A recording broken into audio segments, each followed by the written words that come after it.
How does it work? This is a Kindle. I'm now looking at the first page of Joshua Slocum's Sailing Alone Around the World, but it's the eNotated version. What you notice with where it says Nova Scotia, that's actually underlined so you can see that it's a link. So if a reader doesn't know much about Nova Scotia, or where it is even, New Scotland, they can move the cursor to that point and click on it, and it will take them to an explanation. Farther down the page, it talks about the Bay of Fundy. There's information about that. I can turn the page, and here Chris has highlighted and has a note about a cap full of wind. Now, what is a cap full of wind? I don't know. But Chris knows. He's found it out, and I can find it. And so here we have a bigger screen, which is nice, but it works the same way. Slocum talked about, he said, "Thus I came over the bows and not in through the cabin windows." And this is how he got into sailing. Well, mostly somebody reading that wouldn't really know what that meant. If I just touch over the bows, this takes me to Chris's note, and his note says, "Starting from the lowest rank and working up. Lowest ranks live together in the front or forecastle of the vessel at the bows. As rank increase, living quarters move further back or aft." So now I know what that means, and I can also see here the next note about through the cabin windows, and that means starting at a high rank at the back or stern of the boat where the high ranks have cabins, through influence or money. So he's told us something interesting that we normally would have missed. But now I just clicked on or touched the in through the cabin windows note.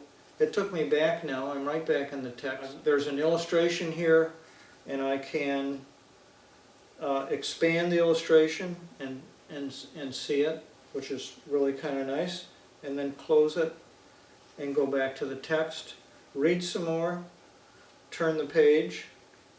What we've done is retain the kind of the first surface of the book, but we've added links in that surface to a second layer, and that layer is a result of research and helps a person understand better, get more benefit out of a book, answers questions that they might have, or it even answers questions that they don't know enough about the book to ask themselves.